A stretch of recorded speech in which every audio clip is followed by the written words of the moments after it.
সাথে যেটা এখন পড়ছো সেটা খুব ভালো করে তোমাকে এখন পড়তে হবে।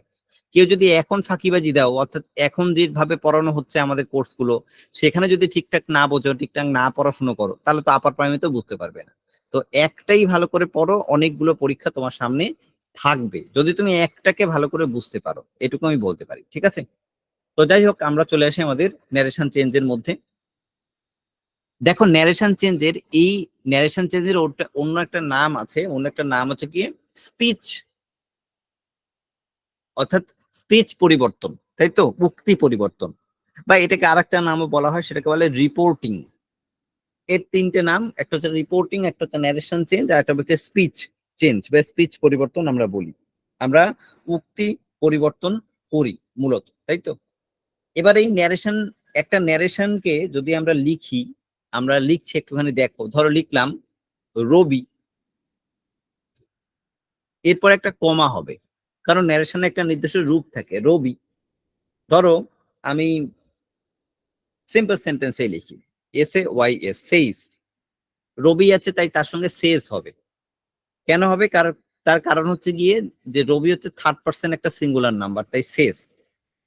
এরপর একটা কমা হবে, রবি সেস।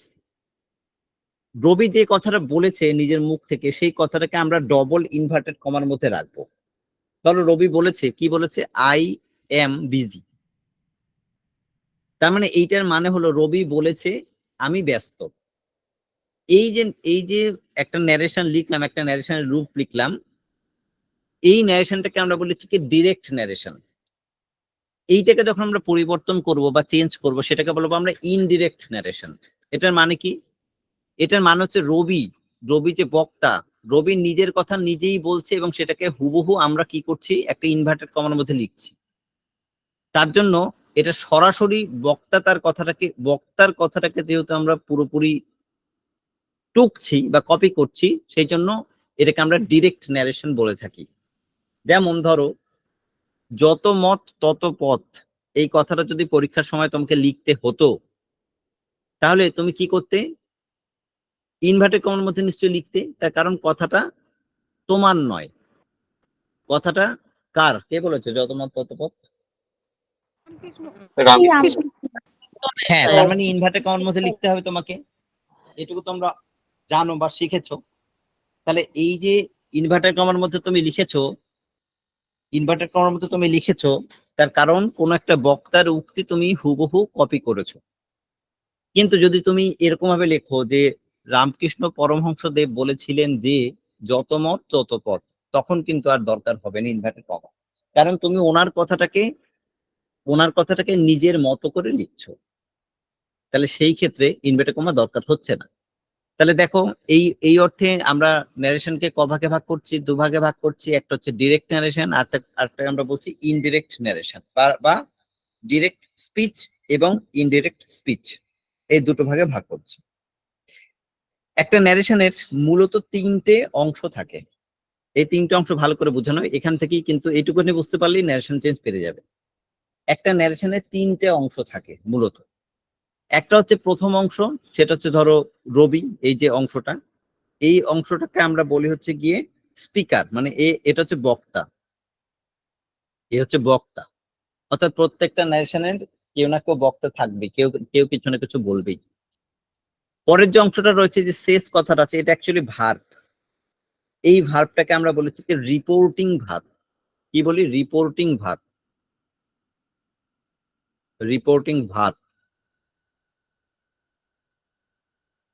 এটাকে আমরা বলছি রিপোর্টিং ভার্ব, লিখে দিলাম। এরপর আই এম বিজি, খুব ভালো করে লক্ষ্য করো, আই এম বিজি, এই যে অংশটা আছে যেটা ইনভার্টেড কমা আছে, এটাকে আমরা হচ্ছে গিয়ে, এই অংশটার মধ্যেও কিন্তু একটা ভার্ব আছে। আই এম বিজি, এর মধ্যে কোনটা ভার্ব বলো তো? এম। এম। এই ভার্বটাকে আমরা বলি হচ্ছে কি রিপোর্টেড ভার্ব, আর এই অংশটাকে আমরা বলি রিপোর্টেড স্পিচ। রিপোর্টেড স্পিচের মধ্যে একটা ভার্ব আছে, তাকে আমরা হচ্ছে রিপোর্টেড ভার্ব। এটাকে বলছি রিপোর্টিং, আর এটাকে বলছি রিপোর্টেড। এটা একটু মনে রাখতে হবে, রিপোর্টেড, REPORTED। অর্থাৎ রিপোর্টেড ভার্ব কথাটা আমি আর লিখছি না, এটা হচ্ছে রিপোর্টেড ভার্ব, আর এটা হচ্ছে রিপোর্টিং ভার্ব। এই অংশ, এই যতটুকু আমি বললাম ততটুকু ক্লিয়ার? হ্যাঁ স্যার। স্যার বিজিটা ভার বল না কেন? কারণ তো আমি ব্যস্ত আছি। বিজিটা অ্যাডজেক্টিভ বলো। বিজিটা কি রকম অবস্থায় আছে, এটা অ্যাডজেক্টিভ, ঠিক আছে? তাহলে যাই হোক, এই অংশটুকুর তোমাদের ক্লিয়ার। আমরা তিনটে অংশ পেলাম, একটা হচ্ছে গিয়ে স্পিকার পেয়েছি, রিপোর্টিং ভার্ব পেয়েছি এবং রিপোর্টেড ভার্ব পেয়েছি। এইবার আমাদের মূলত কি করতে হবে, এই যে বক্তা অর্থাৎ রবি, রবি বলেছে আমি ব্যস্ত, এইটাকে তোমার নিজের ভাষায় প্রকাশ করতে হবে। অর্থাৎ রবির কথাটা থার্ড পার্সন হিসেবে তুমি অন্য কাউকে বলবে, রবি বলেছে যে সে ব্যস্ত, এই কথাটুকু তোমাকে বলতে হবে। এটাকে আমরা ইনডিরেক্ট ন্যারেশন বলছি। এখন এইটা করতে গিয়ে আমাদের যে নিয়মটা ফলো করতে হবে সেটা একটু দেখো, আমি লিখেও দেবো নিয়ম, তাও আগে একবার একটু দেখিয়ে দিচ্ছি। ধরো সবার প্রথমে আমরা লিখলাম রবি, রবিটা হচ্ছে স্পিকার, রবি স্পিকারের কোনো পরিবর্তন হবে না, অর্থাৎ স্পিকার যে কথাটা বলেছে সেটা সেরকমই থাকবে, অর্থাৎ রবি। এখানে এই যে শেষ কথাটা আছে, এটা কিসে আছে বলতো, মানে কোন টেন্সে আছে, অর্থাৎ রিপোর্টিং ভার্বটা কোন টেন্সে আছে? Present indefinite. Present indefinite. তার মানে প্রেজেন্ট ইনডিফিনিট টেন্স যখন আছে এরও কোনো পরিবর্তন হবে না, যা আছে তাই বসবে। কিন্তু প্রশ্নটা হচ্ছে যদি এটা প্রেজেন্ট ইনডিফিনিট থাকে, অর্থাৎ অর্থাৎ অর্থাৎ আমাদের রিপোর্টিং ভার্বটা যদি প্রেজেন্ট ফর্মে থাকে অথবা ফিউচার ফর্মে থাকে, তাহলে আমাদের এই রিপোর্টেড ভার্বের কোনো পরিবর্তন হবে না। আরেকবার আমি বলবো, এই যে শেষ কথাটা আছে এটা যদি প্রেজেন্ট ফর্মে আছে, যদি ফিউচারেও থাকতো, যেমন রবি উইল সে বা রবি শ্যাল সে, যদি এটা হতো তাহলে এর কোনো পরিবর্তন কোথাও হতো না। কোথাও হতো না। এই যে এম কথাটা আছে এটা পরিবর্তিত হবে সবসময়, রিপোর্টেড ভার্ব পরিবর্তিত হবে চেঞ্জ করার সময় কি অনুসারে পরিবর্তিত হবে, রিপোর্টিং ভার্বের টেন্স অনুসারে পরিবর্তিত হবে। অর্থাৎ রিপোর্টিং ভার্ব যদি পাস্ট টেন্স হয় এটাও পাস্ট টেন্স হয়ে যাবে। আমি দেখাবো আস্তে আস্তে এক্সাম্পল দিয়ে, কিন্তু এটা হচ্ছে নিয়ম, মানে মূল নিয়ম এটাই। পরিবর্তনটা কিরকম ভাবে হয় সেটাই দেখানোর চেষ্টা করছি। তাহলে রবি শেষ কথাটুকু এসছে, এই ইনভার্টেড কমাটা উঠে গিয়ে এখানে একটা দ্যাট বসবে, THAT। তাহলে রবি সেজ দ্যাট। প্রশ্নটা ছিল রবি সেজ আই এম বিজি, রবি বলেছে যে আমি ব্যস্ত। তাহলে যখন তুমি রবির কথাটা নিজের মতো করে বলছো তাহলে কি হবে, রবি বলেছে যে সে ব্যস্ত, রবি বলেছে যে সে ব্যস্ত, কি তাই তো? রবি আচ্ছা, বলেছে যে সে ব্যস্ত। তাহলে রবি সে দ্যাট, এখানে কি আই হবে আর না না, ইজ হবে, হি হবে। হি হবে, হি। তাহলে হি আই এর সঙ্গে এম বসেছিল, কিন্তু হি এর সঙ্গে কি এম বসবে, ইজ হবে, যেহেতু প্রেজেন্ট টেন্স আছে। তাহলে হি ইজ বিজি, এইটা হচ্ছে উত্তর। ঠিক আছে, এর মধ্যে কি কি পরিবর্তন ঘটলো এবং কি ঘটলো, যারা ইংলিশে খুবই দুর্বল তারা একটু ভালো করে বুঝে নেওয়ার চেষ্টা করো। কি কি পরিবর্তন ঘটলো আমি আরেকবার বলছি, এটা বড় করে দিলাম যাতে বুঝতে পারো। দেখো এখানে রবি কথাটা আছে সেটা তাই থাকবে, স্পিকার রিপোর্টিং ভার্ব যা আছে তাই থাকবে, কোনো পরিবর্তন ঘটবে না। ইনভার্টেড কমা উঠে গেছে তো একটা দ্যাট বসেছে। এবং আমি একটু আগেই বলেছি যে সবসময় আমাদের ন্যারেশন চেঞ্জের ক্ষেত্রে কি করতে হবে যে মূলত এই রিপোর্টিং ভার্বটা যে টেন্সে থাকবে, রিপোর্টেড ভার্বটাকে সেই টেন্সে পরিণত করতে হবে। তাহলে আমাদের এই সেন্টেন্সে রিপোর্টিং ভার্ব আছে প্রেজেন্ট টেন্সে, তাই আমরা কিন্তু পরের অংশটা অর্থাৎ এই যে এমটাকেও আমরা প্রেজেন্ট টেন্সে পরিবর্তন করে, যেহেতু হি হয়ে গেছে সাবজেক্ট অনুসারে, হি সাবজেক্ট আছে তাই সেই অনুসারে ইজ হয়ে গেছে এর সঙ্গে অ্যাপ্রোপ্রিয়েট ভার্ব। এই পরিবর্তন এরকম ভাবেই ঘটে। আমি একটা পাস্ট টেন্সের এক্সাম্পল দেওয়ার চেষ্টা করছি, দেখো কি বলেছে।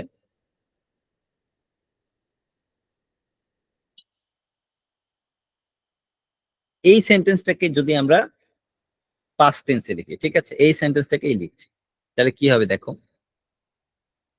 রবি এখানে সেজ আছে, শেষ কথা হবে না, কি হবে সেইড, কারণ পাস্ট টেন্সে লিখছি আমি, রবি বলেছিল যে, রবি সেইড ইনভার্টেড কমার মধ্যে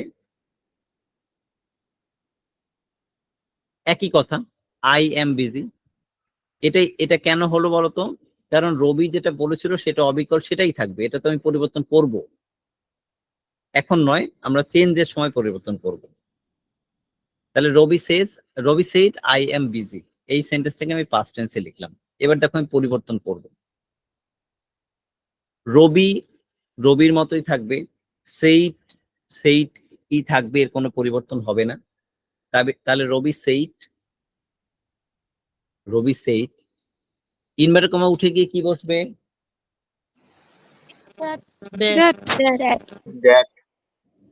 দ্যাট বসবে, ঠিক আছে। ইনভার্টেড কমা উঠে গিয়ে আমরা একটা দ্যাট বসিয়ে ফেলি।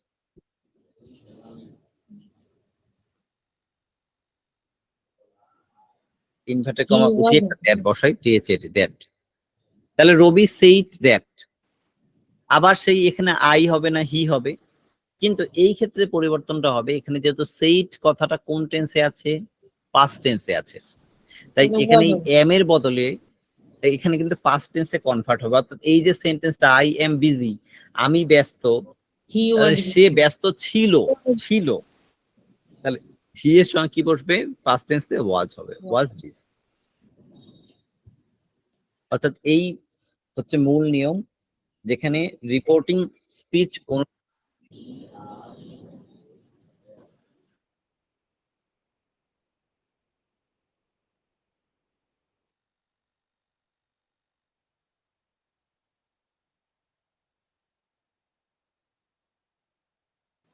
স্যার শোনা যাচ্ছে না?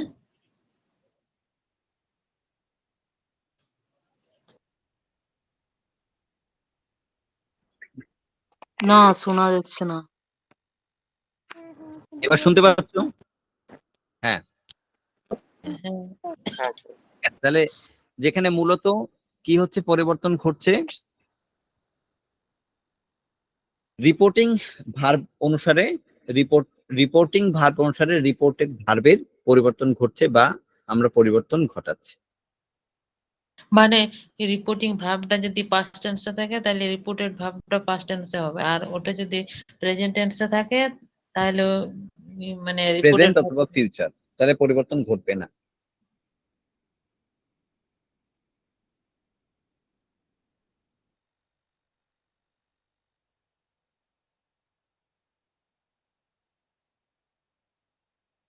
আচ্ছা দেখো,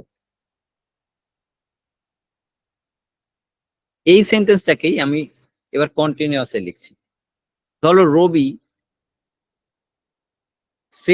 সেইডই থাকবে, তার মানে এটা পাস্ট টেন্সে আছে। এইবার আমি ইনভার্টেড কমার মধ্যে যে অংশটুকু আছে সেটাকে লিখলাম আই এম বিজি, তাই তো? একে ধরো আমি লিখছি কন্টিনিউয়াসে লিখছি, ধরো আমি চিঠি লিখছি, রবি বলেছিল যে আমি একটা চিঠি লিখছি, তাহলে কি হবে? I am writing a letter. তাহলে এই ইনভার্টেড কমার অংশটা কোন টেন্সে আছে? কন্টিনিউয়াস টেন্সে আছে। কোন কন্টিনিউয়াস? প্রেজেন্ট কন্টিনিউয়াস টেন্সে আছে, ঠিক আছে। কিন্তু আমাদের এই সেইট কথাটা যেহেতু পাস্ট টেন্সে আছে, তাই এইটা পাস্ট টেন্সে থাকা মানেই এই ইনভার্টেড কমার অংশটুকু প্রেজেন্টের যে ফর্মে থাকবে পাস্টের ঠিক সেই অনুরূপ পাস্ট ফর্মে পরিবর্তন হবে। আমি বলতে পারছি পাস্টের ঠিক অনুরূপ পাস্ট ফর্মে পরিবর্তন হবে। এর আগেও আমরা তাই করে এসেছি। কিরকম ঘটে দেখো, যদি কোনো একটা সেন্টেন্স মানে ইনভার্টেড কমার মধ্যে অংশ প্রেজেন্ট ইনডিফিনিটে থাকে, অর্থাৎ সিম্পল প্রেজেন্টে থাকে, তাহলে এটা পরিবর্তন হয়ে কিসে পরিবর্তন হবে বলতো? কিসে পরিবর্তন হবে? Past indefinite. পাস্ট ইনডিফিনিট, বাহ। অর্থাৎ সিম্পল পাস্ট, ঠিক আছে, সিম্পল পাস্ট। অর্থাৎ সিম্পল প্রেজেন্টে থাকলে বা প্রেজেন্ট ইনডিফিনিট থাকলে সিম্পল পাস্ট হবে। যদি এই অংশটা প্রেজেন্ট কন্টিনিউয়াসে থাকে, আমি পিসি লিখলাম অর্থাৎ প্রেজেন্ট কন্টিনিউয়াস, ঠিক আছে, এইটা হয়ে যাবে পাস্ট কন্টিনিউয়াস, এটা হবে পাস্ট কন্টিনিউয়াস, পাস্ট কন্টিনিউয়াসে পরিবর্তন হবে। একই রকম ভাবে প্রেজেন্ট পারফেক্ট থাকলে পাস্ট পারফেক্টে পরিবর্তন হবে, যেটা আমরা এক্ষুনি করে দেখাচ্ছি তোমাদের, একটা একটা করে এক্সাম্পল দেখাচ্ছি। অর্থাৎ প্রেজেন্ট পারফেক্ট যদি থাকে পিপি লিখলাম, মানে প্রেজেন্ট পারফেক্ট যদি থাকে তাহলে পাস্ট পারফেক্টে পরিবর্তন হবে, পাস্ট পারফেক্টে পরিবর্তন হবে। যেমন আমরা প্রথমে যে এক্সাম্পলটা দিয়েছিলাম, এই যে রবি সেইড আই এম বিজি, এই কথাটা যে এক্সাম্পল দিয়েছিলাম, এই এক্সাম্পলটা কিসের এক্সাম্পল বলতো? সিম্পল প্রেজেন্ট থেকে সিম্পল পাস্টে পরিবর্তন হয়েছিল। দেখো ভালো করে সেন্টেন্সটা দেখো, আই এম বিজি এটা আছে সিম্পল প্রেজেন্ট টেন্স, কিন্তু যখন এইটা পরিবর্তিত হয়েছে হচ্ছে হি ওয়াজ বিজি, এটা কিন্তু পাস্ট পারফেক্ট সিম্পল পাস্ট টেন্সের এক্সাম্পল। এবার আসছে আমরা কন্টিনিউয়াস। দেখো Rabi said I am writing a letter, এই কথাটা লিখেছি আমি, আমি এটাকে পরিবর্তন করে দেখাচ্ছি, অর্থাৎ পরিবর্তনটা একই রকম ভাবেই হবে। এই সেন্টেন্সটাকে যদি আমরা এখানে লিখি এবং এটাকে যদি পরিবর্তন করি, পরিবর্তন করলে কি হচ্ছে দেখো, Rabi said I am writing a letter, তাহলে হবে রবি সেইড, রবি সেইড যা আছে তাই থাকবে, that, Rabi said that I am writing a letter, I এর জায়গায় কি বলবে? হি, তারপরে ওয়াজ, was বাদ বাকি যা আছে তাই বলবে, হি ওয়াজ রাইটিং এ লেটার। তার মানে এটার বাংলা মানে হয়ে দাঁড়ায় যে রবি বলেছিল আমি একটা চিঠি লিখছি, এবার ওর কথাটা তুমি বলছো, রবি বলেছিল যে সে একটা চিঠি লিখছিল, এখন নাও লিখতে পারে কারণ পাস্ট টেন্স হয়ে গেছে, সে একটা চিঠি লিখছিল। Rabi said that he was writing a letter. এই অবধি মাথায় ঢুকেছে? কারো কোনো প্রশ্ন থাকলে আমাকে বলো।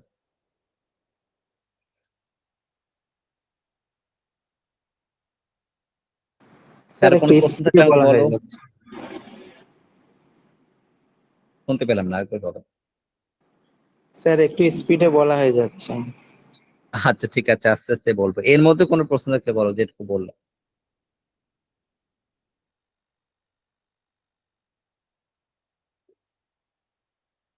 নেই, কারো কোনো প্রশ্ন নেই, যদিও সহজই আছে, এটা তো বেসিক বিষয়গুলো সহজ। ঠিক আছে, আর একটা এক্সাম্পল দিই তাহলে। প্রেজেন্ট পারফেক্ট থেকে পাস্ট পারফেক্ট এক্সাম্পল। ধরো এই রবিকেই নিই, রবি সেইড, রবি বলেছিল আই হ্যাভ সিন তাজমহল, রবি বলেছিল যে, রবি বলেছিল আমি তাজমহল দেখেছি। তাহলে এইটা পড়েই বুঝতে পারছো যে এই অংশটুকু simple past, simple present perfect টেন্সের এক্সাম্পল। আমি খুবই স্লোলি বলছি, ও বললো তাই। আই হ্যাভ সিন তাজমহল, এটা দেখে বুঝতে পারছো যে এটা প্রেজেন্ট পারফেক্ট টেন্সের এক্সাম্পল। এইবার আমাদের তো এটা পরিবর্তন করতে হবে। এবার পরিবর্তন হয়ে আমাদের কি হবে? প্রেজেন্ট পারফেক্ট থেকে এটা পাস্ট পারফেক্টে পরিবর্তিত হবে। ধরো আমি লিখলাম রবি সেইড, ইনভার্টেড কমা উঠে যাবে, সেখানে বসবে দ্যাট, তাহলে রবি সেইড দ্যাট, বলবেন? রবি সেইড দ্যাট, আই তো হবে না, হি হবে। স্যার প্রেজেন্ট, বলবো? প্রেজেন্ট লিখে দাও তুমি কমেন্টে। প্রেজেন্ট পারফেক্টের ক্ষেত্রে বসে হচ্ছে গিয়ে আই হ্যাভ, ইউ হ্যাভ, তার সঙ্গে হ্যাজ। পারফেক্ট টেন্সে হ্যাড বসে একটাই, তাহলে রবি সেইড দ্যাট হি হ্যাড, যা বাদ বাকি যা আছে সেম টু সেম বসে যাবে, হি হ্যাড সিন তাজমহল। তাহলে আমরা এতক্ষণ যে পরিবর্তনটা করলাম, এই পরিবর্তনটা টেন্স অনুসারে পরিবর্তন আমরা করেছি। টেন্স অনুসারে যেরকম ভাবে simple present tense, present continuous tense, present perfect, present perfect continuous, present perfect tense অবধি আমরা করেছি, এবং এই অবধিরই আমাদের কি হয়, মূলত ন্যারেশন পরিবর্তন ঘটে, এবং সেটাই তোমাদেরকে দেখালাম। এটা হচ্ছে টেন্স অনুসারে হয়েছে। এটা আমাদের ন্যারেশনের একদমই বেসিক বিষয়। এটা পরীক্ষায় তোমাদের আসার সম্ভাবনা খুবই কম, তা সত্ত্বেও বেসিক বিষয় যেহেতু, তাই দেখিয়ে দেওয়া হলো। এদের মধ্যে কোনো প্রশ্ন থাকলে বলো, এবার একটুখানি কঠিন বিষয়ের দিকে যাব, জটিল বিষয়ের দিকে যাব। হ্যাঁ স্যার বলছি, ওই ধরো একজন আর একজনকে বললো, ধরো রবি শ্যামলকে বললো, হুম রবি সেড টু শ্যামল, ওই ক্ষেত্রে কি হবে হুম একটু বলুন। আচ্ছা ঠিক আছে, ও যখন বললো রবি সেইড টু শ্যামল, এইটা লিখে দিলাম, ঠিক আছে। এই ক্ষেত্রে সেইড টু এর পরিবর্তে আমরা একটা শব্দ ব্যবহার করবো, সেটা হচ্ছে টোল্ড। টোল্ড, আর কোনো পরিবর্তন হবে না। তাহলে রবি টোল্ড শ্যামল, এই কথাটা হবে, ঠিক আছে? TOLD, শ্যামল, SHYAMAL, বাদ বাকি কোনো পরিবর্তন নেই। অর্থাৎ সেইড টু থাকলে টোল্ড কথাটা হয়, কিন্তু আর কোনো পরিবর্তন হবে না, বাদ বাকি সব নিয়ম সেম টু সেমই থাকবে। এবার এই ঠিক অব্দের আছে মধ্যে স্যার। কোনো প্রশ্ন আছে? বলো, আমরা একটু কঠিনের দিকে যাব। আছে? একটু রেসপন্স করো দেখি, প্রত্যেকে জীবিত আছে কিনা। না স্যার, এখন তো না স্যার নেই। না স্যার। না নেই, জীবিত নেই, একজন বলছে। বিদিশা, দেবনাথ, দেবরূপা সবাই আছো? দিশা, কুহেলি, হ্যাঁ স্যার আছি। মলয়, মনিরাম, ঠিক আছে, আছি, বেশ, আছি। ঠিক আছে। হ্যাঁ স্যার। ওকে, এতক্ষণ ধরে যা যা করেছি সব খুব সহজ।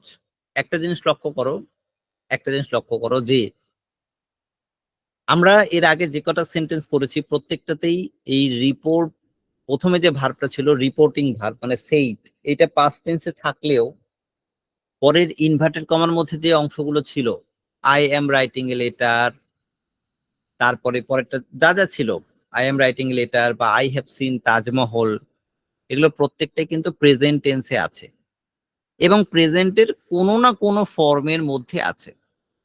ঠিক বলছি আমি? এবং আমরা কি করছি, প্রেজেন্ট টেন্সে যে কোনো না কোনো ফর্মে আছে সেটাকে আমরা পাস্ট টেন্সে কনভার্ট করে নিচ্ছি, ব্যাস আমাদের আমাদের কাজ কমপ্লিট হয়ে যাচ্ছে। ভয়েস চেঞ্জ, ওই আমাদের ন্যারেশন চেঞ্জ কমপ্লিট হয়ে যাচ্ছে এবং কোনো জটিলতা আসছেও না এবং আমরা খুব সহজভাবে করে ফেলতে পারছি। ঠিক বলছি? কি বলছি, ঠিক বলছি কি কথাটা? হ্যাঁ স্যার। হ্যাঁ স্যার। হুম। কিন্তু এইবার আমাদের ন্যারেশন একটা জটিল জায়গায় যাচ্ছে, ঠিক আছে? এটা কঠিন নিয়ম, এটা ন্যারেশনের 3 নম্বর নিয়ম মূলত। স্যার ইউনিভার্সাল ট্রুথটা বললেন না? হ্যাঁ হবে, সেগুলো আসবো। আমরা ন্যারেশনটা জটিল নিয়মে যাই, সবার আগে জটিলটা শেখুন, তারপরে ইউনিভার্সাল ট্রুথ ওগুলো খুবই সহজ নিয়ম। এর আগে যে নিয়মটা শিখেছি এটা 1 নম্বর নিয়ম, এটা বেসিক্যালি একটা জটিল নিয়মে শেখাচ্ছে। কিরকম বিষয় আসছে দেখো। ধরো আমি একটা লিখলাম হি সেইড, রবি দিয়ে লিখবো না হি দিয়ে যাব বলো? তাহলে রবি দিয়ে সব করিয়ে দেবো। ধরো লিখলাম he said I রোট a letter.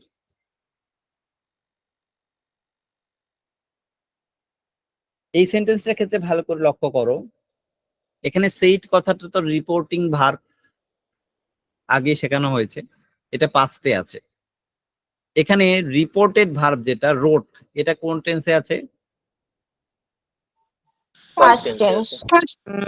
Simple এর আগে আগে যে কটা ছিল, ধরো এখানে যদি থাকতো he said I write a letter, তাহলে উত্তর হতো he said that he wrote a letter. তাহলে সহজ হতো, কিন্তু এখানে দেখা যাচ্ছে যে দুটোই পাস্ট টেন্স আছে, তাহলে আমরা কিসে পরিবর্তন করব? কারণ এরকম নিয়ম এর আগে আমরা কখনোই শিখিনি। তাহলে আমরা এখন কি করব? তাহলে দেখো কি করতে হবে। আমরা যদি পাস্ট টেন্স কে ভাগ করি, কটা টেন্স পাই, মানে পাস্টের কটা ভাগ আছে? চারটে। চারটে ভাগ আছে। হ্যাঁ, 4টে ভাগ আছে। এটা একটু ভালো করে বুঝে নাও, হ্যাঁ, এখান থেকে প্রশ্ন আসে কম্পিটিটিভ করতে। এই ভাগগুলোকে আমি একটু সংক্ষেপে লিখছি। প্রথমে আসবে পাস্ট সিম্পল পাস্ট, আমি এসপি লিখছি, সিম্পল পাস্ট। এরপর আসবে পাস্ট কন্টিনিউয়াস, পিসি লিখছি, ঠিক আছে, পাস্ট কন্টিনিউয়াস। তারপর আসবে পাস্ট পারফেক্ট, পিপি লিখছি। আর তারপর আসবে পাস্ট পারফেক্ট কন্টিনিউয়াস, পিপিসি লিখছি। এগুলো, এই 4টে ভাগ হচ্ছে পাস্টেরই ভাগ। এবার আমাকে কি করতে হবে, এই যে 4টে ভাগ আমরা লিখেছি, আমাদের এর মধ্যেই পরিবর্তনগুলো ঘটবে, কিন্তু ঘুরিয়ে ফিরে ঘটবে, একটা সাইকেলিক অর্ডারে পরিবর্তন ঘটবে এবং সেই সাইকেলিক অর্ডারটা আমাকে শিখে নিতে হবে। সবার প্রথমে আমাকে বলতে হবে যে এই যে এই যে সেন্টেন্সটা আছে হি রোট আই রোট এ লেটার, এটা পাস্টের কোন ভাগের মধ্যে আছে? আই রোট এ লেটার, এটা পাস্টের কোন ভাগে আছে? পাস্ট ইনডিফিনিট বা সিম্পল পাস্টে আছে, মানে এইখানে আছে, তাই তো? তাই না? হুম। Yes, sir. গ্যালোপিং ট্রেনে চড়েছো? সবাই চড়েছো এখানে। গ্যালোপিং ট্রেন কি করে? সাধারণত একটা স্টপেজ বাদ দিয়ে পরের স্টপেজ দিকে দাঁড়ায়, তাই তো? ঠিক বলছি আমি? হ্যাঁ স্যার। হ্যাঁ স্যার।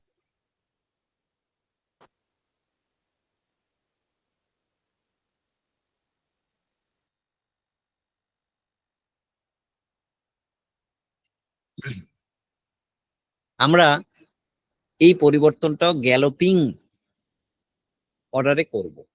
কিরকম? আই রোট এ লেটার, এটা সিম্পল পাস্টে আছে, এসপি তে আছে। পরেরটা আছে কি পাস্ট কন্টিনিউয়াস, এখানে কোনো পরিবর্তন হবে না। এটা পরিবর্তিত হয়ে যায় হচ্ছে কি পাস্ট পারফেক্টে, অর্থাৎ এই টেন্সে আমি পরিবর্তন করে দেব। অর্থাৎ এই যে হি সেইড, এটা তো কমন, এটা তো কোনো চেঞ্জ হবে না, তাই থাকবে। কিন্তু আমি এই অংশটাকে পাস্ট পারফেক্টে পরিবর্তন করব, যেহেতু এটা সিম্পল পাস্টে আছে সেই কারণে। ঠিক আছে, এইটা একটুখানি মাথায় ঢুকিয়ে নেওয়া নিয়মটা। এটা নানা রকম ভাবে আসবে, কিন্তু পরীক্ষায় আসতে পারে, এবং প্রশ্ন এইসব জায়গা থেকে আসে, সহজ জায়গা থেকে প্রশ্ন আসে না। তাহলে he said I রোট a letter, আমি হি সেইড কথাটা তাই লিখবো, যা আছে তাই লিখবো, হি সেইড হয়ে গেল। এখানে ইনভার্টেড কমা কমা উঠে গিয়ে এখানে একটা দ্যাট বলবো, টিএচএটি, তাহলে হি সেইড দ্যাট। এটুকুন অব্দি এর আগে আমি শিখিয়ে দিয়েছি তোমাদের। এইবার হি রোট এ লেটার আছে, হি এর বদল আই রোট এ লেটার আছে, আই এর বদলে তো হি বসবে, তাই লিখেছি। এখন আই রোট এ লেটার আছে, আই রোট এ লেটার আছে সিম্পল, আই রোট এ লেটার আছে সিম্পল পাস্ট টেন্স, এটা পরিবর্তিত হবে পাস্ট পারফেক্ট টেন্সে। পাস্ট পারফেক্ট টেন্সে কি বসে বলো তো? কোন ভার্ব বসে? হ্যাড রিটেন হবে। হ্যাড বসে, ঠিক আছে, বেশ, হ্যাড বসে। তার মানে এখানে একটা হ্যাড বসবে, তাহলে he said that he had, had এর সঙ্গে যেহেতু ভার্বের থার্ড ফর্ম বসে, তাই রোট আছে, right রোট, third form written, WRITTEN, তাহলে মানে হ্যাড রিটেন, বাকি যা থাকবে তাই বসিয়ে দাও লেটার। আমার কথাটা বুঝতে পারলে? আমরা কিন্তু মূলত কি করেছি? আমরা মূলত যেটা করেছি সেটা হচ্ছে যে এই সিম্পল পাস্টটাকে পাস্ট পারফেক্টে কনভার্ট করে দিয়েছি, শুধুমাত্র এইটুখানি পরিবর্তন করেছি। এবং এই রকম ভাবে এই যে উপরে যে নিয়মটা আমাদের শেখানো হলো, এই রকম ভাবেই পরিবর্তনগুলো ঘটতে থাকবে। কিরকম ঘটতে থাকবে আমি পরে একটা এক্সাম্পল দিই। ধরো এই সেন্টেন্সটাকে আমি লিখছি, হি সেইড আই রোট এ লেটার ছিল, তো এটাকে আমি পাস্ট টেন্সে লিখবো। ধরো লিখছি যে he said I was writing a letter. এইবার আমাকে বলো, এখানে I am writing, I was writing a letter, এটা কোথায় আছে? পাস্ট কন্টিনিউয়াস আছে, তাই না? Past continuous. আচ্ছা, তার মানে কোথায় আছে? এই যে কন্টিনিউয়াস মানে এই জায়গাটাতে আছে, এখানে আছে, এই যে কন্টিনিউয়াস আছে। একটু অন্য কালি দিয়ে করি, তাহলে সুবিধা হবে তোমাদের বুঝতে। সবুজ কালি দিয়ে করি, এটাই তো চলছে এখন।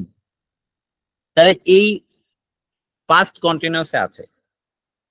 এখন এই পাস্ট কন্টিনিউয়াসে যখন আছে, আমি পরিবর্তন করব, গ্যালোপিং ওয়েতে যাব, পাস্ট পারফেক্টে বসবে না। তাহলে কোথায় গিয়ে বসবে? পাস্ট পারফেক্ট কন্টিনিউয়াসে গিয়ে পরিবর্তন করবে, এখানে গিয়ে পরিবর্তন ঘটবে। তাহলে যদি ওখানে পরিবর্তন ঘটে তাহলে কি হয় দেখো, he said I was writing a letter, তাহলে হি সেইড দ্যাট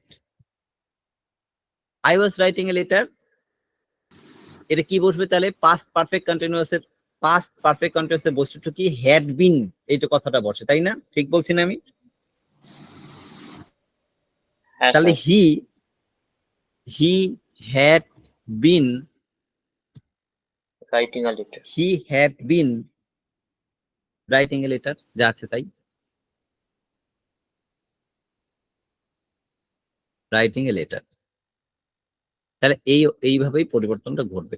আমি আশা করি মূল যেটা বেসিক নিয়ম তোমাদেরকে শেখাতে পেরেছি। যদি এই ফর্মুলাটা মনে রাখো, যেরকম ভাবে আমি তোমাদেরকে ছক কষে কষে দেখালাম, গ্যালোপিং ওয়েতে একটা এক্সাম্পল দিলাম, এইটুখানি মনে রাখলেই এই পুরো বিষয়টা মনে রাখাটা এনাফ। আর কিচ্ছু জানার দরকার নেই। বইপত্রে তো অনেক কিছুই লেখা থাকে, কিন্তু এরকম এই গ্যালোপিং ওয়েতে সুন্দরভাবে বোঝানো তো থাকে না, তাই টিচারের প্রয়োজন হয়। এটা স্যার মনে রাখলে আর কিছু দরকার নেই। বলো। ওইগুলো যদি একদম শর্টে লিখে দেন যে এইটা থেকে এইটা হবে, তাহলে তো ভালোই হবে। এইটার পিকচারটা তুলে নাও, বা এটা তো আমি তোমাকে দিয়েই দেবো, ঠিক আছে? এটা দিয়ে দেওয়া মানে এটা পুরো জলের মতো পরিষ্কার অবস্থায় থাকবে। এটা লেখাতে গেলে অনেক সময় নষ্ট হবে, সেই জন্য আমি লেখালাম না, ডিরেক্ট বুঝিয়ে দিলাম। এবার এখান থেকে একটা প্রশ্ন করা উচিত ছিল, কিন্তু কেউ করোনি, তো আমি নিজেই প্রশ্ন করছি, নিজেই উত্তর দিয়ে দিচ্ছি, আর কি করব। যদি কোনো একটা সেন্টেন্স এইখানে থাকতো, অর্থাৎ পাস্ট পারফেক্টে থাকতো, ধরো থাকতো, যদিও থাকে না, এটা জটিল, তাও বলে দিচ্ছি। ধরো থাকতো he said I had written a letter, এটা থাকতো, তাহলে তো পরিবর্তন তো পিপিসি তে হবে না, এখানে তো হবে না পরিবর্তন। সাইক্লিক ওয়েতে ঘুরবে, তার মানে এটা ঘুরে গিয়ে পরিবর্তন হবে আবার কিসে, এই সিম্পল পাস্টে পরিবর্তন করবে। বোঝা গেল? অর্থাৎ যদি থাকতো যে he said I had written a letter, তাহলে হয়ে যেত he said that he wrote a letter. Simple present টেন্সে, সিম্পল পাস্ট টেন্সে চলে আসতো। কিন্তু যদিও থাকে না, এটারও ব্যবহার খুব কম, কিন্তু তা সত্ত্বেও তোমাদেরকে যেহেতু সাইক্লিক ওয়েতে পরিবর্তনটা ঘটে, সেই জন্য আমি তোমাদের বলে দিলাম। এটা করে একবার করে করান না এটা। আমি কি বললাম, এর ব্যবহার কম, এরকম ভাবে আমরা কথা বলি না কিছু সেন্টেন্সের, সেই জন্য আমি তোমাদের মুখে বলে দিলাম যে হতে পারে, কিন্তু এগুলোর ব্যবহার নেই এখন আর, এরকম সেন্টেন্স আমরা ব্যবহার করি না, তাই ইংলিশের ক্ষেত্রে এগুলো অবসোলেট হয়ে গেছে। ঠিক আছে, আমরা ভয়েস চেঞ্জের ক্ষেত্রে তোমাদেরকে দেখিয়েছিলাম যে কিছু কিছু শব্দ অবসোলেট হয়ে গেছে, তাই ব্যবহার করি না। এবার আমরা ন্যারেশন চেঞ্জের সর্বলাস্ট যে নিয়ম সেটা শিখবো, এবং সেটা খুবই সহজ, খুবই সহজ, এবং একবার বললেই তোমরা বুঝে যাবে সেটা কিরকম বিষয়টা। ধরো আমি লিখলাম, আমরা এর আগে পর্যন্ত যত কিছুতেই শিখেছি একটা সেন্টেন্স থেকে তারপরে বলছি। ধরো লিখলাম বিমল, বিমল সেইড, ইনভার্টেড কমার মধ্যে লিখি, I walk for an hour every morning. I walk for an hour every morning. দেখো এই সেন্টেন্সটা পড়ো ভালো করে, বুঝতে পারবে যে এটা একটা অভ্যাস বোঝাচ্ছে কোন একটা মানুষের। কারণ এভরি কথাটা বলেছে, আমি প্রতিদিন সকালে হাঁটতাম, এরকম একটা কথা বোঝাচ্ছে, তেমন একটা অভ্যাস বোঝাচ্ছে।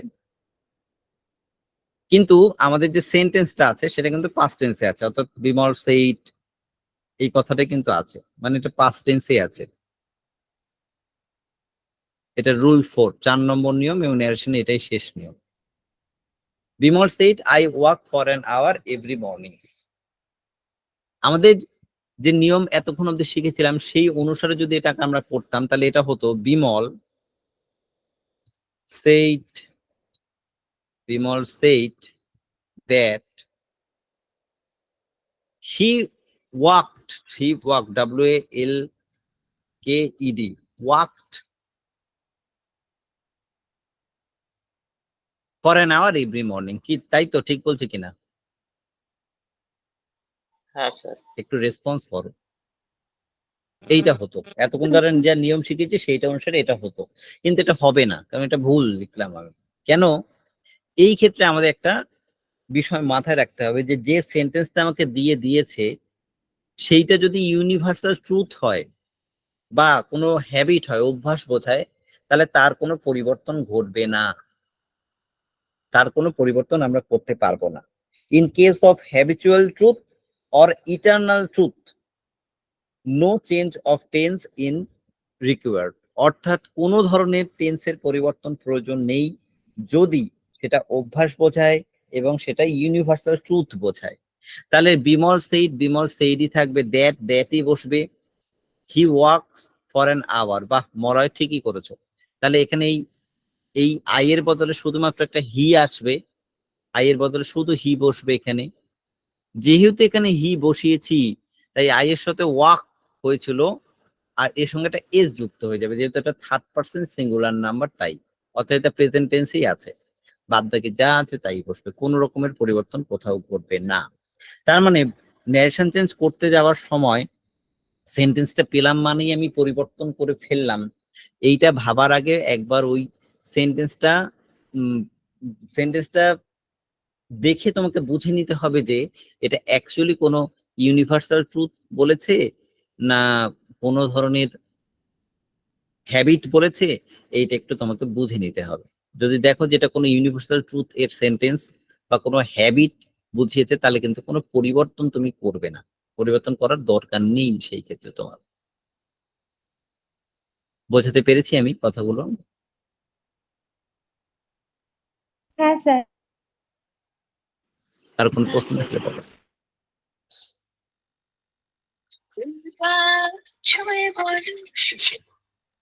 কোনো প্রশ্ন থাকলে বলো। স্যার যদি পাস্ট পারফেক্ট টেন্সে থাকে তাহলে সেক্ষেত্রে পরিবর্তনের ক্ষেত্রে কি সিম্পল পাস্ট টেন্সে আসবে? আরেকবার বলো। স্যার যদি বাক্যটা পাস্ট পারফেক্ট টেন্সে থাকে তাহলে সেক্ষেত্রে কি আমরা পরিবর্তনটা হচ্ছে সিম্পল পাস্ট টেন্সে করব? হ্যাঁ, সেটা যদি আগের টেন্সে হয়, এখানে হয়, এইটাই যদি থাকে পরিবর্তন হবে, পরেরটায় বসবে না। পাস্ট পারফেক্ট আছে, পাস্ট পারফেক্ট কন্টিনিউসে বসবে না, তার মানে সিম্পল পাস্টে গিয়ে বসবে, কিন্তু এর ব্যবহার কম। নিয়ম মতো এটাই নিয়ম হওয়া উচিত, আমি নিয়মটা তোমাদেরকে বুঝিয়ে দিলাম ভালো করে, কিন্তু এর ব্যবহার কম। ওকে, আমি একটা ইউনিভার্সাল ট্রুথ এর এক্সাম্পল দিই। ধরো বললো দ্য টিচার সেইড, টিচার বলেছিল, কি বলেছিল? The sun rises in the east, the sun rises in the east. এটার মানে হলো যে টিচার বলেছিল যে সূর্য পূর্ব দিকে ওঠে।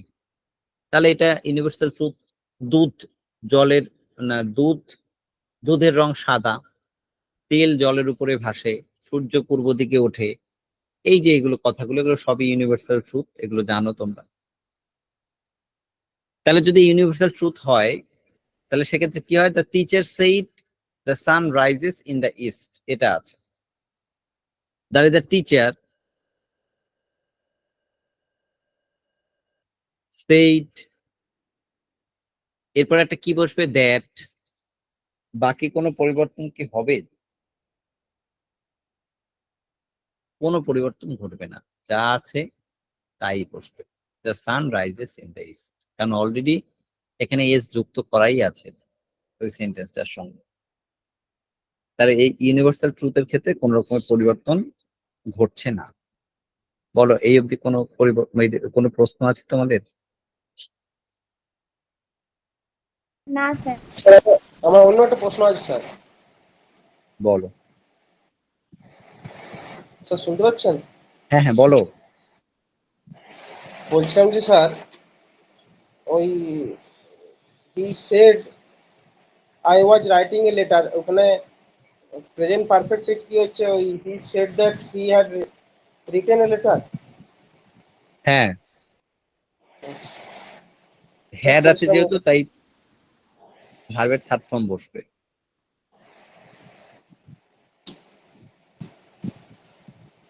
আচ্ছা বেশ, এবার আমরা যাব কোশ্চেনে। আমরা ভয়েস চেঞ্জ যখন শিখেছিলাম তখন এগুলো তো যেগুলো এতক্ষণ ধরে করালাম সেগুলো হচ্ছে গিয়ে সেন্টেন্স অনুসারে আমরা করিয়েছি, তা আমরা তো প্রশ্নও করি, কাউকে তো প্রশ্নও করি, তা প্রশ্ন অনুসারে আমাদের ভয়েস চেঞ্জ করতে, আমাদের ন্যারেশন চেঞ্জ করতে হবে, বা ন্যারেশন চেঞ্জ হয়ে থাকে বা করতে হয়। এবার এই প্রশ্ন সবসময় দু ধরনের হয়, এটা আগের ক্লাসে আমরা শিখেছিলাম। এর আগের ক্লাসে আমরা শিখেছিলাম যে প্রশ্ন দু ধরনের হয়, একটা প্রশ্ন হচ্ছে কি ইয়েস নো কোশ্চেন, হ্যাঁ বা না প্রশ্নের উত্তর, আর একটা প্রশ্ন হচ্ছে গিয়ে ডাব্লিউএস কোশ্চেন। তো এখানে আমরা দু ধরনের প্রশ্ন শিখবো, হ্যাঁ বা না প্রশ্ন শুনবো এবং ডাব্লিউএস কোশ্চেন শিখবো। হ্যাঁ বলো, কেউ মলয় বলছো কিছু? হ্যাঁ হ্যাঁ স্যার, বলছি যে লেট দিয়ে যদি থাকে, যখন ধরুন যে দেওয়া থাকলো the teacher said let's work, তখন ওটা তো ভয়েস চেঞ্জ করতে হবে ভেতরের যে এটা পোর্শনটা আছে। হ্যাঁ, ওটা আমরা পরে শিখছি, ওটা এখন আসেনি ইম্পারেটিভ সেন্টেন্সে, আমরা কোশ্চেনটা শিখিনি, ওটাও শিখবো, ওটাও করবো, ঠিক আছে? তো দেখো এইখানে কোশ্চেনটাকে একটু করে নিই। তো কোশ্চেনের ক্ষেত্রে আমরা ইয়েস নো কোশ্চেন এবং আরেকটা কি বললাম, ডাব্লিউএস কোশ্চেন, দুটোই শিখবে। ধরো প্রথমে একটা কোশ্চেন লিখছি, ধরো লিখছি শি সেইড টু মহিম, সে একটা মেয়ে ধরো, আর রিনা একটা নাম দিয়ে দিই, রিনা সেইড টু রানা, রানা করে দিই, তাহলে রিনা সেইড টু রানা, রিনা রানাকে বলেছিল, কি বলেছিল, একটা প্রশ্ন বলবে, কি প্রশ্ন, do you know the way to the station, do you know the way to the station, তুমি কি স্টেশনের রাস্তাটা চেনো, এইটা বলেছিল, রিনা রানাকে জিজ্ঞেস করেছিল।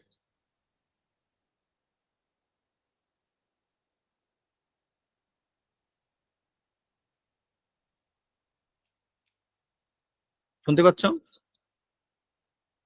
হ্যালো? হ্যাঁ হ্যাঁ স্যার। স্যার, শোনা ঠিক আছে, যাচ্ছে। ঠিক আছে, ওকে। তাহলে রিনা রানাকে জিজ্ঞেস করেছে যে তুমি কি স্টেশনের রাস্তাটা জানো। এখানে একটা ভুল লিখেছি, কি লিখেছি বলতো, ওখানে কোশ্চেন মার্ক দিইনি, কোশ্চেন মার্ক ছাড়া কিন্তু কোনো প্রশ্ন হয় না, এখন দিয়ে দিলাম। হ্যাঁ স্যার। তাহলে কোশ্চেন মার্ক দিলাম, তার মানে এইটার উত্তর কি হবে, হ্যাঁ চিনি না চিনি না। তাই যেহেতু হ্যাঁ চিনি না চিনি না উত্তর হচ্ছে, তাই এটা ইয়েস নো কোশ্চেন। তাহলে ইয়েস নো কোশ্চেনের ক্ষেত্রে কিভাবে পরিবর্তন হচ্ছে একটুখানি ভালো করে দেখে নাও। ইয়েস নো কোশ্চেন, এটা ইয়েস নো কোশ্চেনের ক্ষেত্রে সর্বপ্রথমে রিনা সেইড টু রানা, এই সেইড টু এর পরিবর্তে আস্ক কথা হবে, এএসকে প্রেজেন্ট টেন্সে থাকলে পাস্ট টেন্সে এটা আছে, তাই আস্কড, এএসকে ইডি, তার মানে Rina ask, A S K E D, asked, to কিন্তু কখনোই হবে না, তাহলে রিনা আস্কড রানা, এখানে টু এর কোনো মূল্য নেই, তাহলে রিনা আস্কড রানা। এখানে একটা দ্যাটের পরিবর্তে আমরা ইফ অথবা হোয়েদার এই দুটোর মধ্যে যে কোনো একটা ব্যবহার করব। ইফ মানে যদি, বা সে কি চেনে, একটা কি ব্যবহার করছে, এখানে উত্তর কি আসতে পারে, রিনা রানাকে জিজ্ঞেস করছে তুমি কি স্টেশনের রাস্তাটা চেনো, উত্তর আসতে পারে হ্যাঁ চিনি না চিনি না। তার মানে এখানে একটা কনফার্মেশন নেই যে সত্যি চেনে কি চেনে না, হ্যাঁ হতে পারে নাও হতে পারে। এই অর্থে আমরা ইফ অথবা হোয়েদার, WHETHER, এই দুটো শব্দের মধ্যে যে কোনো একটা ব্যবহার করব। তার জন্য আমি একটা ইফ লিখে দিলাম আর ব্র্যাকেটে হোয়েদার কথাটাও লিখে দিলাম, যেটা ইচ্ছা সেটা তুমি লিখতে পারো। তাহলে ইফ, এইবার এই যে সেইড কথাটা আছে মানে পাস্ট টেন্স আছে, আমরা এতক্ষণ ধরে যা নিয়ম শিখে এসেছি সেই নিয়ম অনুসারেই এটা হবে। অর্থাৎ she asked, Rina said to Rana, তার মানে এখানে রিনা একটা মেয়ে, তাই তো, কাকে জিজ্ঞেস করছে, রানাকে জিজ্ঞেস করেছে, রানা কি রাস্তাটা চেনে কি চেনে না। তার মানে এখানে রানার বদলে কি বলবে, প্রোনাউন বলবে হি, এখানে আছে নো এবং এখানে আছে সেইড বা আস্কড, তাহলে এর পাস্ট ফর্ম নিশ্চয়ই হবে, এর আগে অব্দি আমরা তো তাই শিখে এসেছি। তাহলে নো এর পাস্ট ফর্ম কি, নিউ, KNEW, তার মানে Rina asked Rana if he knew, বাদ বাকি যা আছে তাই সেম টু সেম বলবো। অর্থাৎ আগের যে নিয়ম এতক্ষণ ধরে আমরা করে এসেছি তার কিন্তু কোনো পরিবর্তন আমরা করিনি, একই নিয়ম লিখেছি, শুধুমাত্র একটা আস্কড কথা হচ্ছে প্রশ্ন করা হয়েছে সেই কারণবশত। আর দ্যাটের পরিবর্তে আমরা ইফ বা হোয়েদার এই যে কোনো একটা শব্দ ব্যবহার করছি, কিন্তু বাদ বাকি অন্য কোনো পরিবর্তন এখানে করিনি। আর একটা পরিবর্তন এখানে আছে, ভয়েস চেঞ্জের ক্ষেত্রে প্রশ্ন যদি দেওয়া থাকতো তাহলে প্রশ্নই হতো উত্তর, কিন্তু ন্যারেশনের হ্যালো ক্ষেত্রে যদি স্যার। প্রশ্ন দেওয়া থাকে সেটা আর প্রশ্ন থাকবে না, সেটা সেটা কি হবে, অ্যাসার্টিভ সেন্টেন্সে পরিণত হবে বা একটা স্টেটমেন্টে পরিণত হবে। তাই এটাকে এখানে আর কোশ্চেন মার্ক দিচ্ছি না আমরা, বা কোশ্চেন এটা নেই তাই কোশ্চেন মার্ক আমরা দিচ্ছি না। আমার কথা বুঝতে পেরেছো? কোনো প্রশ্ন আছে বলো।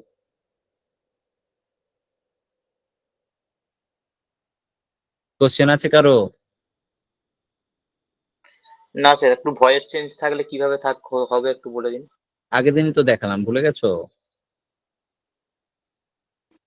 ভয়েস চেঞ্জের ক্ষেত্রে কি হতো? ভয়েস চেঞ্জের ক্ষেত্রে তার দুটো শব্দ থাকতো না।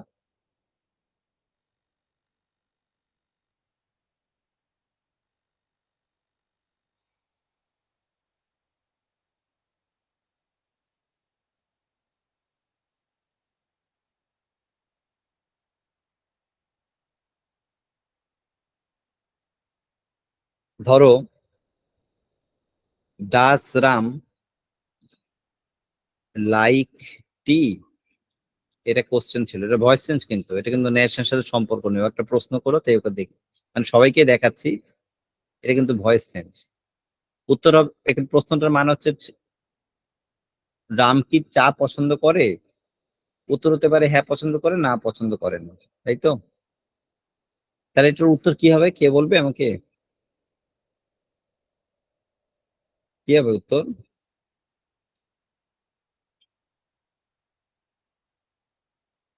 স্যার বলবো? ডু ইউ লাইক টি, বলো, লিখে দাও, লিখে দাও, বলো।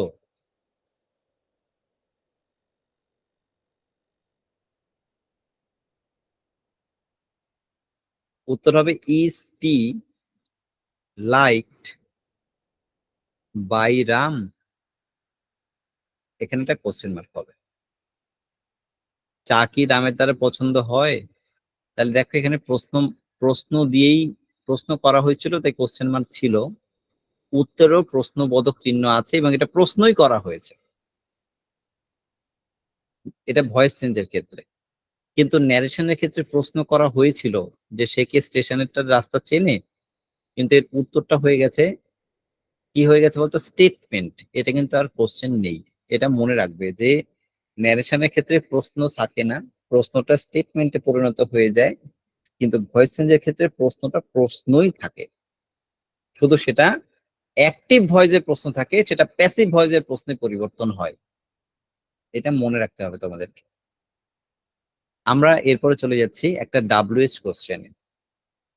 একটু আগে যে প্রশ্নটা দেখালাম সেটা একটা ইয়েস নো কোশ্চেন, এবার একটা ডাব্লিউএইচ কোশ্চেনে চলে যাই, ন্যারেশনের, যেহেতু আজকে আমরা ন্যারেশন শেখাচ্ছি। ধরো আমি লিখলাম he said to me what are you doing. He said to me, comma inverted কমার মধ্যে, হোয়াট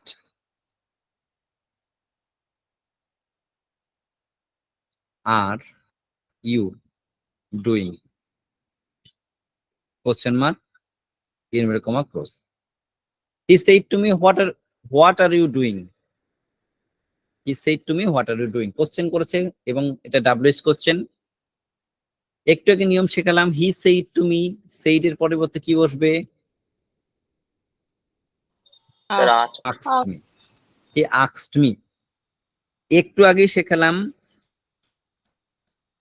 একটু আগে শেখালাম যে যদি ইফ বসবে। সেটা ইয়েস নো কোশ্চেনের ক্ষেত্রে, হোয়াট দিয়ে প্রশ্ন থাকলে বা ডাব্লিউএস কোশ্চেনের ক্ষেত্রে সেই ডাব্লিউএইচ ওয়ার্ডটাই বসে যাবে, কোনো ইফ বসবে না। ওটা আগেরটার ক্ষেত্রে বসছে, এক্ষেত্রে বসবে না, এটা মনে রেখো। তাহলে হি আস্কড মি হোয়াট, শুধুমাত্র এখানে পরিবর্তনটা ঘটবে হচ্ছে এইটাতে একটা প্রশ্ন আছে, এইটা স্টেটমেন্টে পরিণত হবে, এটার প্রশ্ন থাকবে না, শুধু এইটুখানি এখানে পরিবর্তন হবে। তাহলে হি আস্কড মি হোয়াট, এখানে বলো তো হোয়াট আর ইউ ডুইং, তুমি কি করছো? হোয়াট আর ইউ ডুইং, তুমি কি করছো? তার মানে এইটাকে যদি আমি কোশ্চেন না করি, কোশ্চেন মার্কটা যদি তুলে দিই, I was হ্যাঁ, doing. What I was doing, ঠিক আছে, হোয়াট আই ওয়াজ ডুইং। দেখো এখানে কিন্তু আর কোনো প্রশ্ন নেই, আমি কি করছিলাম, হোয়াট আই ওয়াজ ডুইং। তার মানে he said to me what are you doing, উত্তর হচ্ছে he asked me what I was doing, আমি কি করছিলাম। আমি কিন্তু কোনো প্রশ্ন করিনি, একটা অবস্থান জানতে চেয়েছি সেই সময় আমি কি করছিলাম।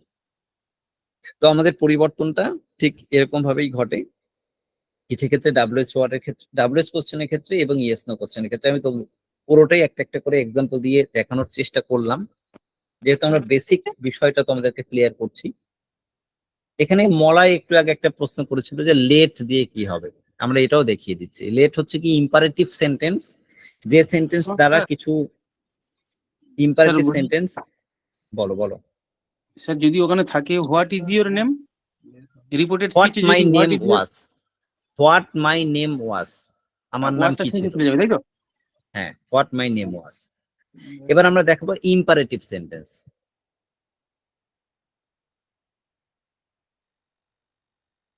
ইম্পারেটিভ সেন্টেন্স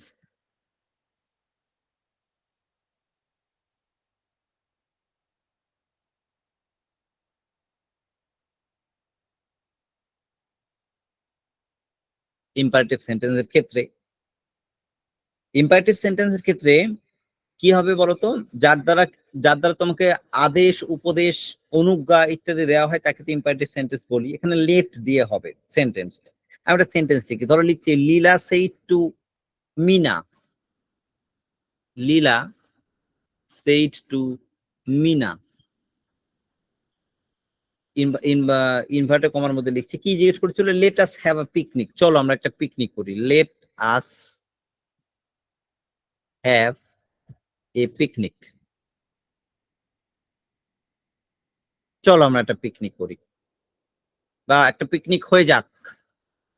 এটার মানে এটা, একটা পিকনিক হয়ে যাক। এখন বিষয়টা হচ্ছে এটাকে আমরা পরিবর্তন করব, তাই তো?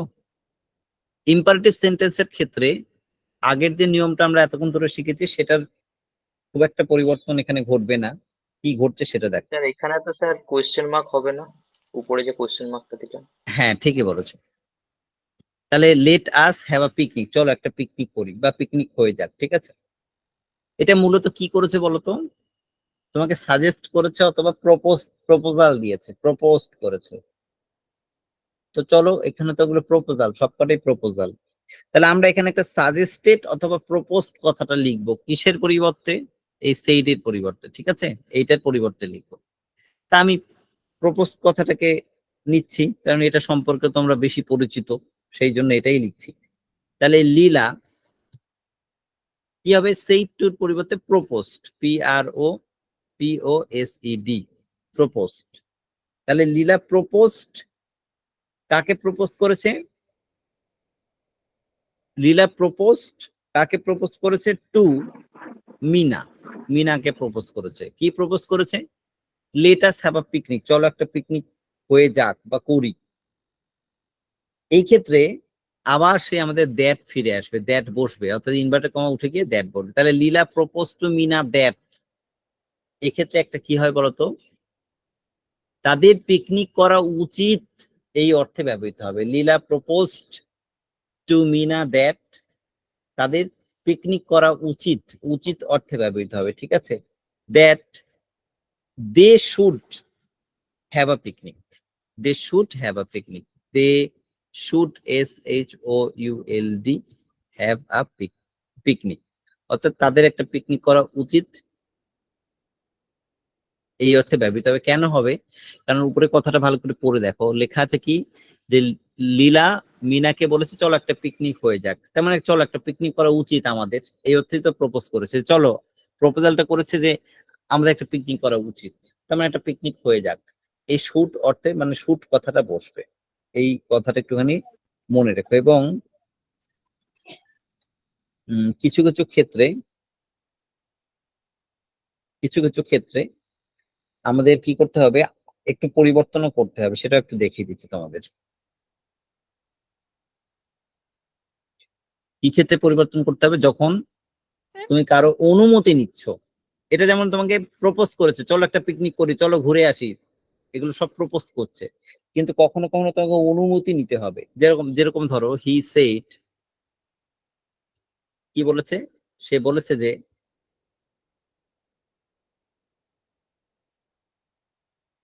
Late me come in, let me come in, সে বলেছে যে আমাকে আসতে দিন, বা আমি কি আসতে পারি, তার মানে এখানে কি করেছে, অনুমতি চাইছে, অর্থাৎ তাকে অ্যালাউ করা হোক। এই জাতীয় সেন্টেন্সের ক্ষেত্রে কি হবে দেখো, এই জাতীয় সেন্টেন্সের ক্ষেত্রে এখানে কি করেছে, মূলত রিকোয়েস্ট করেছে, তাই তো? আমি দু রকম ভাবে এটা করে দেখাচ্ছি। যখন রিকোয়েস্ট করবে তখন এই সেইডের পরিবর্তে রিকোয়েস্ট কথাটা হবে। এবার সেইড কথাটা পাস্ট টেন্স আছে, তার রিকোয়েস্টেড হবে নিশ্চয়ই, R E U U E S T E D, তার মানে হি রিকোয়েস্টেড, হি রিকোয়েস্টেড, সে রিকোয়েস্ট করেছে, কি করেছে, ইনভার্টেড কমা উঠে গিয়ে দ্যাট বসবে, তার মানে হি রিকোয়েস্টেড দ্যাট। এখানে একটা ফ্রেজ তোমাকে মুখস্থ করে নিতে হবে, সেটার নাম হচ্ছে might, MIGST, be allowed, ALLOWED to. এই কথাটা তোমাকে মুখস্থ করে নিতে হবে, এটা একটা ফ্রেজ, অর্থাৎ তাকে অনুমতি দেওয়া হোক, বাদ বাকি যা আছে তাই তুমি বসিয়ে দেবে। তাহলে হি মাইট বি অ্যালাউড টু, তারপরে কাম ইন, যা আছে কাম ইন থাকুক, যা ইচ্ছা তাই থাকুক, কিন্তু এই যে ফ্রেজটা এটা মুখস্থ করে নিতে হবে তোমাকে। এই অংশটা বসবে কখন, বলবে যখন অনুমতি চাওয়ার বিষয় আসবে তখন। কথা বুঝতে পারছো আমার? হ্যাঁ স্যার। স্যার বলো। ইম্পারেটিভ সেন্টেন্সে তো দ্যাট বসে না?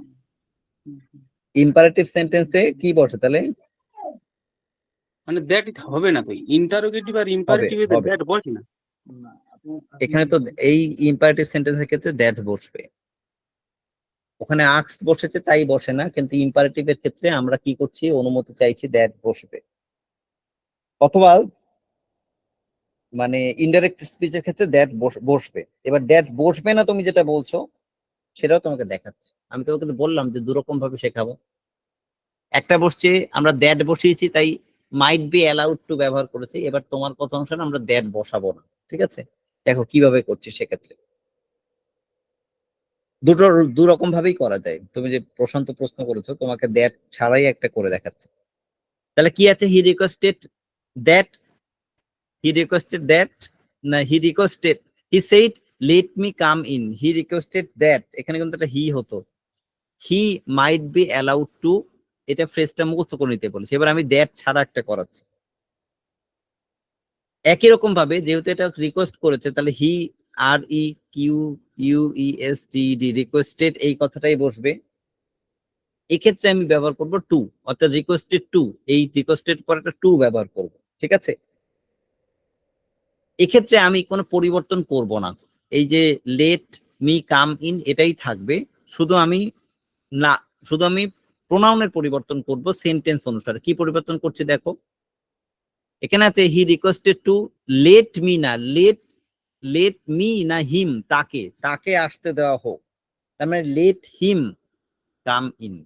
অর্থাৎ এক্ষেত্রে আমি কোনো পরিবর্তন করিনি, শুধুমাত্র প্রোনাউনের পরিবর্তন করেছি সেন্টেন্স অনুসারে। তাহলে he requested to let him come in, সে রিকোয়েস্ট করেছিল যে তাকে, তাকে যাতে অনুমতি দেওয়া হয়, তার জন্য আমরা এখানে দ্যাট ব্যবহার করিনি। বোঝা গেল? অর্থাৎ দ্যাট ব্যবহার করলে মাইট বি অ্যালাউড টু ব্যবহার করতে হবে, আর দ্যাট যদি ব্যবহার না করো তাহলে যে পরের পদ্ধতি শেখালাম সেই অনুসারে হবে, যেটা প্রশান্ত গায়েন বললো যে দ্যাট হবে না। দুরকম ভাবেই করা যায়, ঠিক আছে? বুঝতে পেরেছো? হ্যাঁ স্যার। হুম।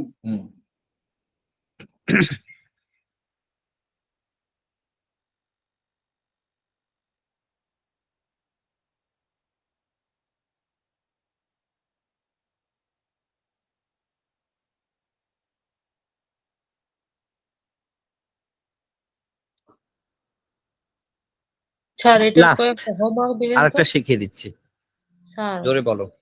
বলছিলাম এটার কয়েকটা হোমওয়ার্ক দিবেন তো? আরেকটা শিখিয়ে দিচ্ছি লাস্ট।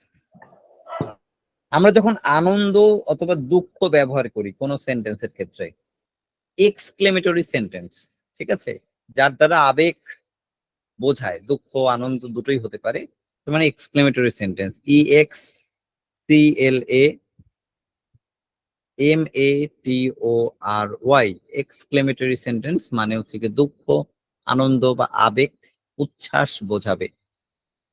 এক্সক্লেমেটরি সেন্টেন্সের ক্ষেত্রে আমরা ব্যবহার করি, যদি একটা সেন্টেন্স লিখি, the boys said, comma inverted কমার মধ্যে লিখি, ছেলেরা চিৎকার করে বলছে হুররে। এখানে কিন্তু এক্সক্লেমেশন সাইন হবে, এটা মনে রেখো। এক্সক্লেমেটরি সেন্টেন্সের ক্ষেত্রে অবশ্যই একটা এক্সক্লেমেটরি সাইন হবে, সাইন ছাড়া কিন্তু সেন্টেন্সটা হবে না। একটা এক্সক্লেমেটরি সাইন বসিয়ে দিন। হ্যাঁ, এই যে এক্সক্লেমেটরি সাইন। তার মানে বলছে দ্য বয়েজ সেইড হুররে, কি বলেছে? We have won the match, we have won the match. এটার মানে হলো যে ছেলেরা চিৎকার করে বলছে যে কি মজা, আমরা ম্যাচ জিতে গেছি। এই জাতীয় সেন্টেন্সের ক্ষেত্রে একটা ফ্রেজ তোমাকে মুখস্থ করে নিতে হবে, যেহেতু এটা আনন্দদায়ক। এখানে আমরা ব্যবহার করব the boys exclaimed in joy অথবা উইথ জয়,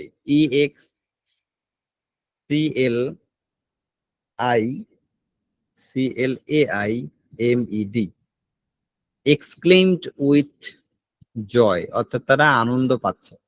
তাহলে the boys exclaimed with joy, এরপরে আবার দ্যাট বসবে। দ্যাট বাদ বাকি নিয়ম আগে যা শিখে এসছি আমরা সেই রকম ভাবেই হবে। We have won the match, exclaimed with joy, এটাই হুররে এইটার পরিবর্তে বসলো। এইটার পরিবর্তে আমরা এক্সক্লেমড উইথ জয় কথাটা ব্যবহার করলাম। বাদ বাকি নিয়ম আগে যা শিখে এসছি সেই রকমই। তাহলে we have won the match, এটাকে পরিবর্তন করলে কি হবে? They had, they had won হ্যাভের দ্য পরিবর্তে match. Had, they had won the match. তাই তো, যা আছে তাই বসে। আমি কি শেখাতে পারলাম? এটা সহজ, নিশ্চয়ই কঠিন কিছু না। কোনটার পরিবর্তে কি বসছে আমি দেখিয়ে দিলাম, এবং বেসিক যা নিয়ম তার কোনো পরিবর্তন কখনোই করবে না। ওকে, কি তুমি কি একা দিতেছো খেলা? এখানে তো বই বলেছে, উই মানে আমরা, আমরার পরিবর্তে তারা বসে, দে বসে, দে, HEY। বোঝা গেল?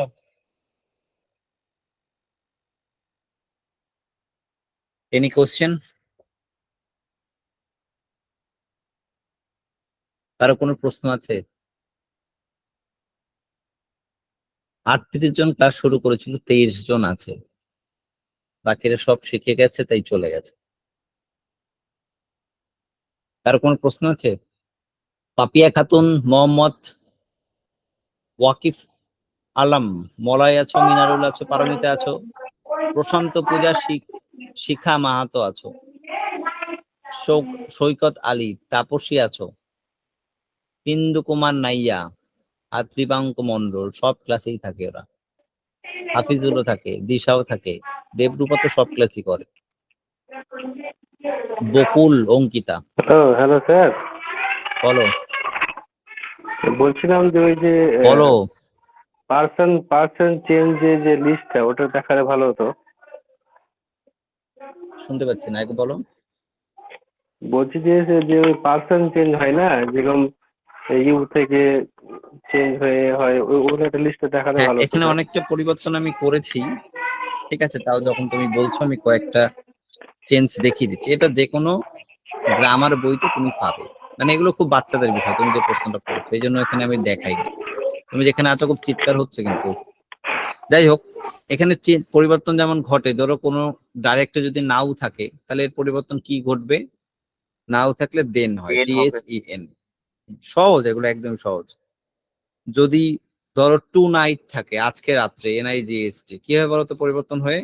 দ্যাট নাইট বা প্রিভিয়াস নাইট। বাহ, ভেরি গুড, বাহ, দ্যাট নাইট। এটা যে কোনো গ্রামার বইয়ে তোমরা পেয়ে যাবে। এগুলো তো ওইভাবে লিখে হয় না, কারণ এগুলো খুবই বাচ্চাদের বিষয়।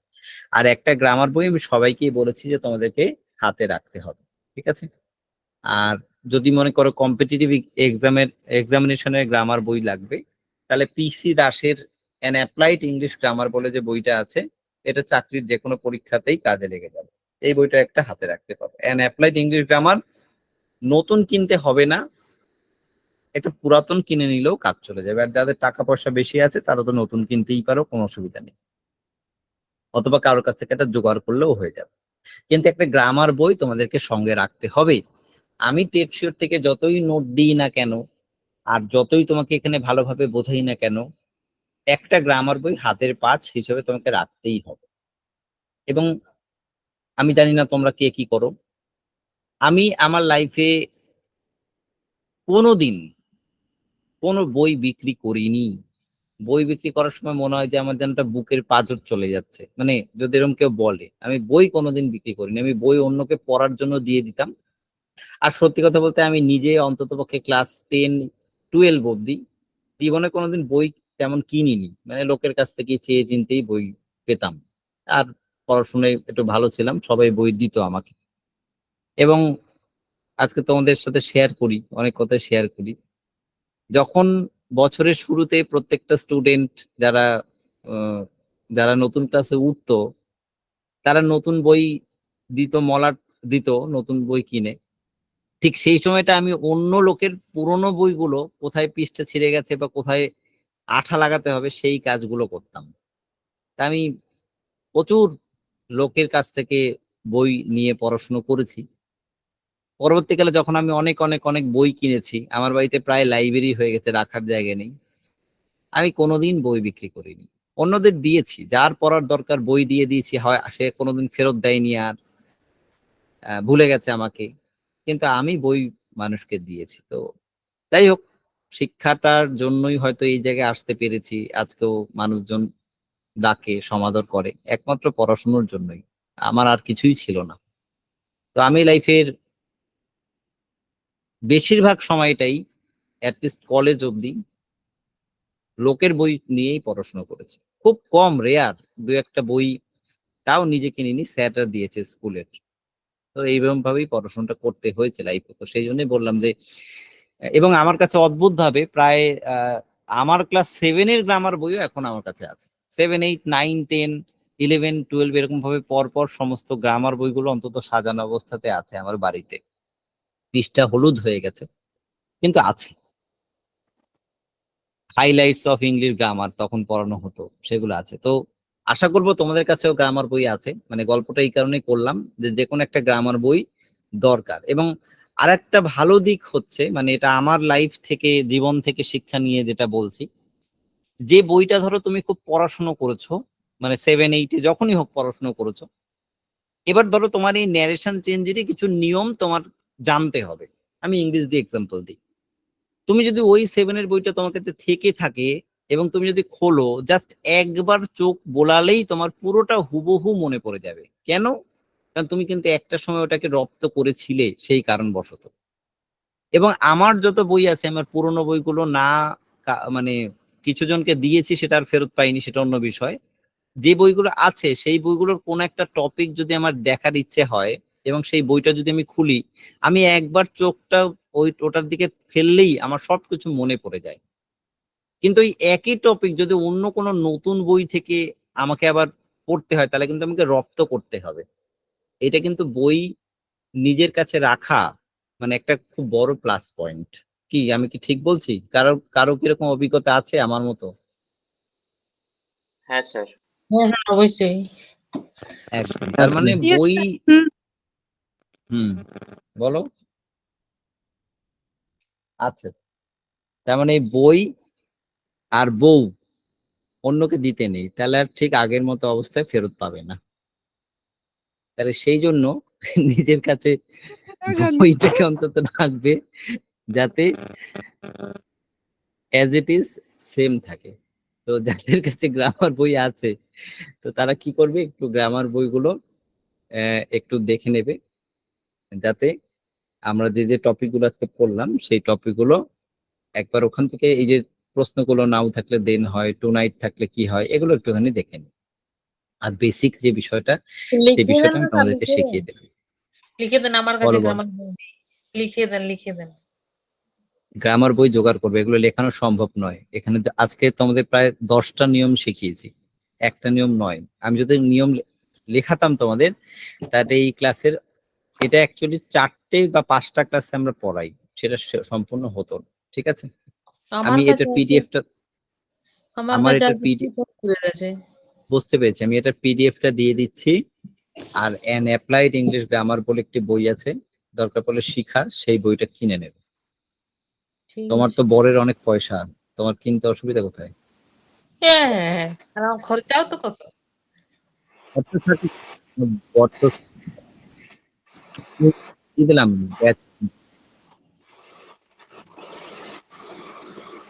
ভয়েস চেঞ্জ আর ন্যারেশনে একটা প্র্যাকটিস সেটের মধ্যেই আছে, একটা পিডিএফ দিলাম, দেখো তার মধ্যে দুটোই পেয়ে যাবে, ভয়েস চেঞ্জও পেয়ে যাবে, আগের দিন যারা ক্লাস করনি আর যারা ন্যারেশন দুটোই পেয়ে যাবে, ঠিক আছে।